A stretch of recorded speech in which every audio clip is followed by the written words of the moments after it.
నమస్తే, welcome to big TV. సాధారణంగా మనం ఈ మధ్యకాలంలో చూస్తున్నాం, పెళ్ళిళ్ళు చేసుకున్న ప్రతి ఒక్కరు కూడా కొంతమంది మనం తల్లిదండ్రులతో కలిసి ఉన్నాము అని అంటే, మరికొంతమంది మాత్రం మనం సపరేట్గా ఉన్నాము అని అనుకుంటున్నారు. కానీ ఇలా ఉండడం వల్ల తరచుగా భార్యాభర్తల మధ్య గొడవలు రావటం, వాళ్ళు విడిపోయే వరకు కూడా వస్తుంది. అసలు నిజానికి పెళ్లి తర్వాత ఉమ్మడి కుటుంబంలో ఉంటే బెటరా, లేకపోతే చిన్న కుటుంబంలో ఉంటే బెటరా అన్న విషయాల్ని కూడా ప్రస్తుతం మనతో పాటు సోషల్ యాక్టివిస్ట్ మమతా రఘువీర్ గారు ఉన్నారు. వారిని అడిగి తెలుసుకుందాం. నమస్తే మ్యామ్. మ్యామ్, ఇప్పుడు ఈ మధ్యకాలంలో ఈ టెక్నాలజీ అని, వర్క్ ప్రెషర్ అని ప్రతి ఒక్కరు కూడా పెళ్ళిళ్ళు లేటుగా చేసుకుంటున్నారు. అదేవిధంగా పెళ్ళిళ్ళు చేసుకున్న వాళ్ళైనా కూడా మనం సపరేట్గా ఉందాము అని చాలామంది అనుకుంటున్నారు. ఉమ్మడి కుటుంబంలో ఉండడం వల్ల లాభాలేంటి, చిన్న కుటుంబంగా ఉండడం వల్ల లాభాలేంటి? కలిసి ఉంటే కలదు సుఖం అని ముందే చెప్పారు. సో యాక్చువల్లీ చాలా వరకు మొదటి నుంచి కలిసి ఉంటేనే ఒకళ్ళకొకళ్ళు హెల్ప్ ఉంటారు అనేది మనకందరికీ తెలిసిందే. ఇప్పుడు ఒక ఎగ్జాంపుల్కి తీసుకుంటే ఫారిన్ పెళ్ళిళ్ళలో, అంటే ఫారిన్ సంబంధాలలో వెళ్ళి అక్కడ పెళ్లి చేసుకున్నాక మళ్ళీ పిల్లల్ని కనేటప్పుడు ఖచ్చితంగా అమ్మ నాన్ననో అత్త మామనో తీసుకెళ్తున్నారు.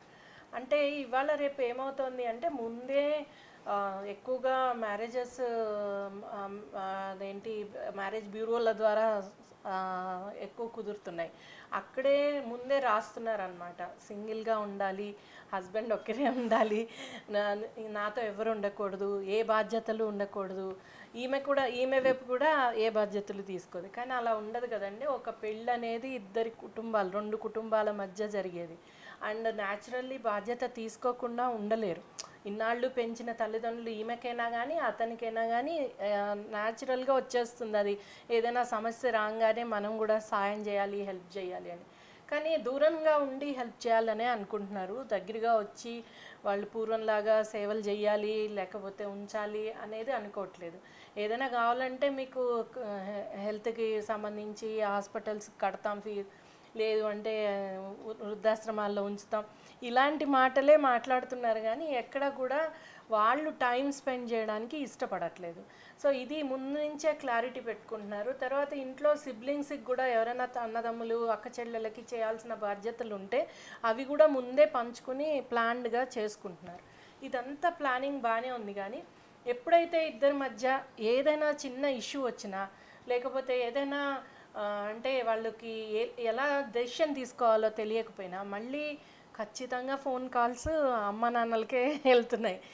అండ్ అమ్మ నాన్నలు ఎక్కడున్నా, వీళ్ళు వేరే చోట ఉన్నా కూడా కంటిన్యూస్గా ఇవాళ ఇది చేసుకున్నాం అది చేసుకున్నాం అంటే ఇంటర్వ్యూన్ అవ్వడం అనేది మామూలుగా జరిగిపోతుంది. వాళ్ళు లేకుండా వీళ్ళు కూడా మన ఇండియన్ పేరెంటింగ్లో అలాగా పెళ్ళిళ్ళు అయ్యాక వదిలేయాలని అనుకోరు. ఎలా ఉన్నారో అనే టెన్షన్ ఉంటుంది. ఆడపిల్ల తరఫున అయితే మగపిల్లాడి వైపు కూడా టెన్షన్ ఉంటుంది, సరిగ్గా చేసుకుంటున్నారా లేదా, వీళ్ళు ఎలా ఉన్నారు అనేది. పూర్వం డబ్బులు లేని వాళ్ళకంటే ఖచ్చితంగా పనులన్నీ పంచుకోవాలి. డబ్బులు ఉన్న వాళ్ళకి ఇవాళ రేపు పని వాళ్ళని పెట్టుకునో లేకపోతే ఆన్లైన్ ఆర్డర్ చేసుకునో బతుకుతున్నారు. సో వంట, ఇంటి పనులు పెద్ద ఇష్యూ కాదు. పూర్వం ఇవన్నీ పెద్ద ఇష్యూస్ కాబట్టి అందరూ కలిసి ఉంటేనే, కలిసి చేసుకుంటే ఈ పనులన్నీ అయ్యేవి. ఇప్పుడు ఏంటంటే ప్రతిదీ కూడా డబ్బు ఉంటే నువ్వు కొనుక్కోగలవు, డబ్బు ఉంటే ఏదైనా చేసుకోగలవు. అందువలన కూడా అత్తమామలు ఉండక్కర్లేదు మా దగ్గర అనేది బాగా వచ్చింది. తర్వాత ఎప్పుడైతే ఆడపిల్లలు పని చేయడం మొదలుపెట్టారో, ఎలాగో ఇంట్లో పని చేయడానికి వాళ్ళకి తీరిక, సమయం దొరకట్లేదు. రెండు చెయ్యాలి అంటే మా జనరేషన్లో చాలా స్ట్రగుల్ అయ్యేవాళ్ళం బ్యాలెన్స్ చేయడానికి. అంటే ఎక్కువ కష్టపడాల్సి వచ్చేది. దానివలన 50s 60sకి వచ్చేటప్పటికి అనేక రోగాలతోటి సతమతం అయిపోతున్నారు. ఆ విధంగా చూసి అమ్మని ఆడపిల్లలు ఏమనుకుంటారంటే, ఎందుకంత కష్టపడాలి, ఏం అవసరం, ఎంతవరకు మనం చెయ్యాలో అంతే చేద్దాం, అవసరం లేనిదే చెయ్యం. ఇప్పుడు జనరేషన్ ఉద్దేశం ఏంటంటే ఎంత పని చెయ్యాలో అంతే చెయ్యాలి, ఎక్కడ కూడా ఎక్స్ట్రా చెయ్యక్కర్లేదు అనేది బాగా వచ్చేసింది. అందువలన ఆర్డర్ వేస్తే అన్నీ వస్తాయి. పూర్వం పండగలు వస్తున్నాయంటే బోళ్ళన్ని వంటకాలు అందరూ కూర్చుని చేయాల్సి వచ్చేది. ఇప్పుడేముంది, ఆర్డర్ ఇస్తే అన్నీ వస్తాయి. సో అందువలన అవసరం లేదు మనుషులు అనుకుంటున్నారు. కానీ మానసిక స్థితి చూస్తే ఖచ్చితంగా కొన్నాళ్ళ తర్వాత వాళ్ళిద్దరికీ ఎంత బంధం ఉన్నా కూడా ప్రాబ్లమ్స్ వస్తూనే ఉంటాయి. అలాంటప్పుడు పెద్దవాళ్ళ అనుభవం, వాళ్ళ జీవిత పాఠాలు తప్పనిసరిగా ఉపయోగపడతాయి. అందువలన దూరం చేసుకోకండి. మీరు ఇద్దరే ఉండాలి అనుకుంటే ఉండొచ్చు ఈ రోజుల్లో. అండ్ పనులు పంచుకోవడం, బాధ్యతలు పంచుకోవడం చేసుకోవచ్చు. But at the same time ఆ లింక్ అనేది ఖచ్చితంగా ఉండాలి. అందుకనే ప్రతి ఎక్స్టెండెడ్ ఫ్యామిలీ కానీ, కజిన్స్ కానీ, మనం ఏ ఫెస్టివల్స్ అయినా, ఏ ఫంక్షన్స్ అయినా అందరం ఎందుకు కలవాలనుకుంటున్నాం? ఎందుకంటే దట్ గివ్స్ లాట్ ఆఫ్ ఫెనర్మోన్స్, మనలో మంచి హార్మోన్స్ని ఇస్తాయి, మన మానసిక స్థితి బాగుంటుంది అండ్ హెల్త్ బాగుంటుంది. అలాగనే ఏదైనా అవసరం వచ్చినప్పుడు కూడా ఈ బంధాల వలన మనకు చాలా ఉపయోగం అవుతుంది. ఇవాళ రేపు చెప్పలేము, ఉద్యోగాలు ఎన్నాళ్ళు ఉంటాయో తెలియదు, ఆర్థిక పరిస్థితులు ఎలా ఉంటాయో తెలియదు. అంత బాగుంది, అంత సెటిల్ అయిపోయారు, 10-12 ఏళ్ళు అయింది అమెరికాలో అనుకున్న వాళ్ళు కూడా ఈరోజు తిరిగి రావాల్సిన పరిస్థితి. సో అలాంటి ఇన్సెక్యూరిటీస్ ఉన్నప్పుడు ఖచ్చితంగా ఈ బంధాలు తప్పనిసరిగా ఉపయోగపడతాయి. అందువలన నా ఉద్దేశం సింగిల్గా ఉన్నా పర్వాలేదు, కానీ వాళ్ళకి ఈ లింక్స్ అనేవి ఖచ్చితంగా స్ట్రాంగ్గా ఉండాలి. దానికి సమయం కేటాయించాలి, దానికి వాళ్ళు కొంత వనరులు కేటాయించాలి, ఖచ్చితంగా వెళ్ళాలి, అందరినీ చూస్తూ ఉండాలి, పేరెంట్స్ బాధ్యతలు తీసుకోవాలి. అలాగనే పేరెంట్స్ కూడా అనవసరంగా ఇంటర్వ్యూన్ కాకుండా, వాళ్ళ అనవసర విషయాల్లో జోక్యం కలగజేసుకోకుండా వాళ్ళకి మంచి సలహాలు ఇస్తూ, దూరం నుంచి గమనిస్తూ వాళ్ళకి సహాయకారిగా ఉండాలి. అంతేగాని ప్రతిరోజు ఇవాళ తిన్నావా, ఇది చేసావా, అది చేసావా, ఇలా ఎందుకు చేశారు, ఇప్పుడు ఎందుకు లేచారు, ఇలాంటివి అడిగితే ఈ జనరేషన్కి కుదరదు. అలాంటి పవర్ డైనమిక్స్ కూడా కుదరవు. మేము పెద్దవాళ్ళం, మమ్మల్ని గౌరవించాలి, మమ్మల్ని ఇలానే చూడాలి అంటే కాదు. ఒకసారి ఇంకా మ్యారేజ్ అయ్యాక వాళ్ళని ఒక ఫ్రెండ్స్గానే, ఒక ఫ్యామిలీ ఫ్రెండ్స్గానే ట్రీట్ చేయాలని నా ఉద్దేశం. సో మ్యామ్, ఇప్పుడు అంటే జనరల్గా మనం చూస్తూ ఉంటాం, కొంతమంది మ్యాచ్ తీసుకొచ్చినప్పుడు అంటూ ఉంటారు అన్నట్టు, లైక్ ఆమె అంటే అత్తగారి క్యారెక్టర్ ఏదైతే ఉందో వాళ్ళు ఇలా బిహేవ్ చేస్తున్నారు, అంటే డిమాండింగ్గా ఉన్నారు, డామినేటింగ్గా ఉన్నారు, మేము ఉండలేము అని చెప్పేసి ముందే చెప్తున్నారు. అంటే నిజానికి కూడా ఈ రోజులలో అలా డామినేట్ చేస్తూ ఉన్న అత్తయ్యలు ఉన్నారంటారా? ఉంటున్నారు. అంటే నేను అనుకుంటా ఇంకా మా జనరేషన్ ఖతం అయ్యేంత వరకు అలానే ఉంటుంది. తర్వాత మీ జనరేషన్ వచ్చాక అలాంటివి తగ్గిపోతాయి, అంత అటాచ్మెంట్స్ కూడా ఉండకపోవచ్చు. ఇప్పుడు సపోజ్ మా కోడలుతో మేము ఉండే పరిస్థితి వేరు, మా అత్తగారు మాతో ఉన్న పరిస్థితి వేరు. అప్పుడంటే అమ్మో కోడలు అంటే ఒక రకంగా చూసేవాళ్ళు, తర్వాత ఎలా అయినా సరే ఆమెని తక్కువగా ఇంట్లో చూసేవాళ్ళు, ఆమె చేతే అన్ని పనులు చేయించేవాళ్ళు, తర్వాత కోడలుగా బాధ్యతలు చాలా ఎక్కువగా ఉండేవి. ఇప్పుడు కోడళ్ళు అలాంటివి పట్టించుకోవట్లేదు, చెప్పినా కూడా పట్టించుకోరు, అండ్ వాళ్ళ ఇంట్రెస్ట్ కూడా లేదు. అలాంటివి ఏమైనా చెప్పారంటే అత్త చెడ్డదవుతుంది. కాబట్టి ఈ రోజుల్లో అత్తగారులు మారాలి. ఇప్పుడు చాలా వరకు మారారు, ఫ్రెండ్లీగా ఉంటున్నారు, కాస్త వాళ్ళని అర్థం చేసుకోవడానికి ట్రై చేస్తున్నారు. ఎందుకంటే ఈ జనరేషన్ కూడా కొద్దో గొప్ప వర్క్ చేసిన జనరేషన్ కాబట్టి, ఇప్పుడు వస్తున్న జనరేషన్ కంప్లీట్గా వర్క్ చేసేవాళ్ళు ఎక్కువ కాబట్టి వాళ్ళతోనే అర్థం చేసుకుంటున్నారు, వాళ్ళ పనులు, వాళ్ళ బయట పనులు, వాళ్ళకు ఉన్న సమస్యలు ఇవన్నీ అర్థం చేసుకోగలుగుతున్నారు. But at the same time ఎక్కడో లోపల అరే నన్ను మా అత్త ఇలా చూసిందే, మా కోడలు అలా ఉండట్లేదే అనే ఫీలింగ్ ఇంకా ఉంది ఆడవాళ్ళలో. అది పోవాలి. అండ్ మనకు వచ్చే సీరియల్స్, ఓటీటీలు, సినిమాల్లో ఇంకా పాత కోడరికము, పాత ఆలోచనలే చూపిస్తున్నారు. అబ్బాయి వంట చేస్తున్నట్టో లేకపోతే హెల్ప్ చేస్తున్నట్లో ఏదో చిన్న చిన్నగా అక్కడక్కడ చూపిస్తున్నా, ఎక్కడైనా కానీ ఇంకా మన కల్చర్ అలానే ఉన్నట్లు ఆ పాత కల్చరే చూపిస్తున్నారు. అది కూడా కరెక్ట్ కాదు. అందువలన కూడా ఇవాళ రేపు ఆలోచించే విధానంలో ఇంకా కూడా అత్తరికం ఉంది. ఆ అత్తరికం అనేది పోవాల్సిందే. అండ్ ఎక్కడ రోజువారీ లేకపోయినా పెళ్ళిళ్ళ సమయంలో అయినా తమ గొప్పతనం చూపించుకోవాలన్నో, లేకపోతే తమ అధికారం చూపించుకోవాలన్నో అలాంటి ప్రయత్నాలు చేస్తున్నారు. కానీ కోడళ్ళు ఖచ్చితంగా ఇవే గుర్తుపెట్టుకుంటారు లైఫ్ లాంగ్. పెళ్ళిలో ఇలా అంది మా అత్త, లేకపోతే మా మా మా ఆయనతోటి ఇలా మాట్లాడింది, లేకపోతే మా మామగారు ఇలా అన్నారు, మా ఆడపడుచు ఇలా అన్నారు అంటే మనం కూడా ఆ బ్యాగేజ్ క్యారీ చేస్తున్నాం. ఎక్కడైనా కానీ ఇంకా ఇంకా పాతవే ఆ విషయాలే క్యారీ చేస్తారు ఆడవాళ్ళు. సో అది ఆడవాళ్ళు కూడా మార్చుకోవాలి, కోడలైనా అత్తగారైనా. ఎప్పటికప్పుడు లెట్ దెమ్ బీ, వాళ్ళు ఎలా ఉంటే అలా ఉండనిండి, పర్వాలేదు, ఇట్స్ ఓకే, వాళ్ళు బాగున్నంతకాలం అవసరం లేదు మనం ఇంటర్వ్యూన్ అవ్వడం అనేది వీళ్ళు నేర్చుకోగలిగితే మారుతుందండి. సో అంటే మ్యామ్, ఇప్పుడు ఈ అత్తగారు ఎవరైతే ఉన్నారో అది తన కూతురికి అల్లుడు హెల్ప్ చేస్తేనేమో అల్లుడు మంచివాడు, నా కూతురు అదృష్టవంతురాలు అంటారు. అదే ఒకవేళ కొడుకు కోడలికి హెల్ప్ చేస్తే భార్య చెప్పినట్టు వింటున్నాడు, ఆమె చెప్పు చేతుల్లోనే ఉంటున్నాడు అని చెప్పేసి ఇలా ఆలోచిస్తూ ఉంటారని కొంతమంది కూడా అంటున్నారు. మరి ఈ విధమైనటువంటి థింకింగ్ ఏంటి అసలు?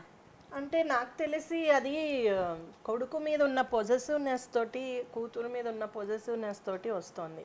ఎవరైతే కోడలుగా వచ్చారో, అల్లుడుగా వచ్చారో వాళ్ళని ఇంకా తమ పిల్లలుగా యాక్సెప్ట్ చేయనంత కాలం ఇలానే ఆలోచిస్తాం. ఒకవేళ మన పిల్లలు మన వాళ్ళే, వాళ్ళు నీకు పుట్టకపోయినా నీ పిల్లలు అన్నట్లుగా చూసుకోగలిగితే ఆ అత్తగారు డెఫినెట్గా మార్పు వస్తుంది. అలా చూస్తున్న మంది చాలామంది ఉన్నారు, అర్థం చేసుకుంటున్న వాళ్ళు ఇప్పుడు పెరిగారు సంఖ్య. కానీ ఇంకా స్టిల్ ఉందండి. మనకు వచ్చే చాలా కేసెస్లో, ముఖ్యంగా డొమెస్టిక్ వైలెన్స్ కేసెస్లో ఇలాంటివే ఎక్కువ వస్తాయి ఇష్యూస్. మా ఆయన మంచివాయనే కానీ మా అత్త మంచిది కాదు అనేది వస్తాయి. సో ఇలాంటివి ముఖ్యంగా మనము చూస్తూ ఉంటాం. ఎందుకంటే వాళ్ళ ఆయన కొట్టినా కూడా ప్రాబ్లం లేదు, కానీ వాళ్ళ అత్త అన్నదన్నే ప్రాబ్లం మటుకు చాలా ఉంటుంది. అది న్యాచురల్ ఏమో. ఎందుకంటే మనం అత్తగారింటికి వెళ్ళేటప్పుడే అమ్మో మీ అత్తతో జాగ్రత్త, మీ అత్తగారు ఇట్లాంటిది, అమ్మో ఇలా మాట్లాడింది పెళ్ళిలో జాగ్రత్తగా ఉండవే అని ఎవరో ఒకళ్ళు పాసింగ్ కామెంట్ చేస్తారు. ఆ పాసింగ్ కామెంటే కానీ అది చాలా మైండ్లో ఉండిపోతుంది వీళ్ళకి. అందుకనే ప్రీమారిటల్ కౌన్సిలింగ్ చాలా అవసరం. ఎలాగ అడ్జస్ట్ అవ్వాలి, ఎలాగ వాళ్ళని ఒప్పించకుండా ఒప్పించుకోవాలి, ఇవన్నీ చిన్న స్కిల్స్, లైఫ్ స్కిల్స్ అవసరం. లేదా నో అని చెప్పగలగాలి. తర్వాత ప్రేమగా ఎలా ఉండాలి, వాళ్ళని ఎలా గౌరవంగా చూసుకోవాలి, ఇలాంటివి కొన్ని చిన్నప్పటి నుంచే తల్లిదండ్రులు నేర్పియాలి. పెద్దలంటే గౌరవం ఉండాలి. అప్పుడు ఎంత వాళ్ళు అన్నా కూడా వీళ్ళు చేస్తారు. చేసినందుకు వాళ్ళైనా కొద్ది రోజులకి మారుతారు. సో అలాంటివి చాలా అవసరం. ఈ జనరేషన్లో ఏంటంటే అవి నేర్పట్లే. మన ఇంట్లోనే పెద్దవాళ్ళు ఉండట్లేదు. ఎక్కడైనా బయటికి వెళ్ళినప్పుడు ఎప్పుడో ఒక్కసారి కదా వాళ్ళని కలిసేది, దాంతో ఏదో అలా గడిచిపోతుంది. కానీ పిల్లలకి ఎలాగా మనము పెద్దవాళ్ళని కేర్ తీసుకోవాలి, ఇలాంటివి ఇవన్నీ కూడా తల్లిదండ్రులను చూసే నేర్చుకుంటాం. మా అమ్మ నాన్న వాళ్ళ అత్తగారికి మా అమ్మ చేసింది కాబట్టి నేను మా అత్తగారికి చేశాను. సో అది ఒక అంటే స్కిల్ నేను అక్కడి నుంచి నేర్చుకున్నదే. ఇక్కడ పిల్లలు నేర్చుకోవడానికి ఆ ఎగ్జాంపుల్స్ ఉండట్లేదు. ఎందుకంటే మనం దూరం కొడుతున్నాం కాబట్టి ఎక్కడ కూడా అలాంటి ఎగ్జాంపుల్. రేపు వాళ్ళ పిల్లలు వాళ్ళు ఏం నేర్చుకోరు. అప్పుడు చాలా డిటాచ్డ్ అంటే ఫ్యామిలీస్ స్టార్ట్ అవుతాయి. ఇప్పటికే మనము మొబైల్స్ వలన ఒకే రూమ్లో ఉన్నా కూడా ఎవరి లోకంలో వాళ్ళు ఉంటున్నాం. అలాంటప్పుడు ఇంకా ముసలి వాళ్ళు అయ్యి కనీసం మాట్లాడితే బాగుండు, కొద్దిగా టైం స్పెండ్ చేస్తే బాగుండు. ముసలితనంలో కావాల్సింది అదొక్కటే. అది చేయలేకపోతున్నారు కాబట్టి ఇప్పుడున్న పిల్లలు చాలా గ్యాప్ వస్తుంది. తర్వాత ముసలి వాళ్ళు కూడా ఏమైపోతున్నారంటే డిమాండింగ్గా అయిపోతున్నారు. అంతకంతకి వాళ్ళకి అన్ని కంఫర్ట్స్ ఇచ్చినా కూడా ఇలా చూడట్లే, నన్ను అలా ఉండట్లే, ఇలాంటి డిమాండ్స్ ఎక్కువవుతున్నాయి. సో అవి కూడా ముసలి వాళ్ళల్లో కూడా ఆ మార్పు రావాలి. అందువలన ముసలితనం వచ్చే కొద్ది నన్ను అడిగితే అక్కడ కూడా కౌన్సిలింగ్ చాలా అవసరం. సో ఎలా అడ్జస్ట్ అవ్వగలాలి నీ ఫ్యామిలీతోటి, కొత్తగా వచ్చే అమ్మాయితోటి ఎలా అడ్జస్ట్ అవ్వాలి, ఇవన్నీ కూడా. అందుకనే ఫ్యామిలీకి కూడా కౌన్సిలింగ్ చాలా అవసరం. ప్రీమారిటల్ కౌన్సిలింగ్ ఇచ్చేటప్పుడు ఫ్యామిలీ కౌన్సిలింగ్ కూడా చేస్తాం మేము. ఖచ్చితంగా ప్రిపేర్డ్నెస్, వచ్చే అమ్మాయిని ఎలాగ నువ్వు యాక్సెప్ట్ చేస్తావు, ఆ అమ్మాయికి ఉన్న హాబీస్ ఏంటి, ఆ అమ్మాయికి ఉన్న ఇష్టాలు ఏంటి, అదే దాన్ని తెలుసుకోవడంతో పాటు ఆమెకి రోజువారీ అలవాట్లు ఏంటి, ఇవన్నీ కూడా తెలుసుకుంటే ఒక టుగెదర్నెస్, అందరం కలిసి ఇలా ఒకళ్ళనోళ్ళు అర్థం చేసుకుని ఉండొచ్చు అనేది. అండ్ ఇవాళ రేపు ఫ్యామిలీ సెటప్ చాలా పడిపోతుంది. దీనివలన అంతకంతకి స్లోగా కుటుంబ వ్యవస్థ పోతుంది. అది పోకుండా ఉండాల్సిన అవసరం చాలా ఉంది. ఇప్పుడు ఫారినర్స్ రియలైజ్ అయ్యి వాళ్ళు ఫ్యామిలీస్ సెట్ చేసుకుంటున్నారు. అయినా కూడా వాళ్ళకి మనలాగా ఇంత ఎక్స్టెండెడ్ ఫ్యామిలీస్, ఇన్ని రిలేషన్స్, తర్వాత ఇన్ని రకాల పండగలు, ఇన్ని రకాల అంటే ఆపర్చునిటీస్, కలవడానికి అవకాశాలు ఇవన్నీ ఉండవు వాళ్ళకి. ఎప్పుడో వచ్చే 1-2 పండగలు తప్ప వాళ్ళకి కలిసే అవకాశం ఉంది. మన కల్చర్లో, భారతీయ సంస్కృతిలో ఇవన్నీ ఉన్నాయి. వీటి ద్వారా మనం నేర్చుకోవాల్సింది ఏంటంటే ఇంకా అందరం కూడా కలిసి ఉండాలి. ఒక ఫ్యామిలీని విడగొట్టకుండా ఆ ఫ్యామిలీని ఇంకా బాగా సపోర్టివ్గా ఎలా ఉండాలి, ఇంకో ఫ్యామిలీ జలసీలు పడకుండా సపోర్ట్ చేయడం ఎలాగా, తర్వాత వాళ్ళు చెడు దారిలోకి వెళ్తుంటే వాళ్ళని మంచి దారిలో పెట్టడం ఎలా. పూర్వం ఎక్స్టెండెడ్ ఫ్యామిలీస్, సమిష్టి కుటుంబాలు ఉంటే మెయిన్ రోల్ అదే ఉండేది. నువ్వు చెడిపోతున్నావు లేకపోతే ఏదైనా తప్పుదారి పడుతున్నావు వాళ్ళని మళ్ళీ సెట్ చేయడానికి. ఇవాళ రేపు ఇండిపెండెన్స్ ఫ్రీడమ్ అని అనుకుంటూ మనం తప్పుదారిలో వెళ్తున్నామో తెలియట్లేదు, మంచి దారిలో వెళ్తున్నామో కూడా తెలియని కన్ఫ్యూజన్లో ఉంటున్నారు. For more videos like this, subscribe Big TV channel.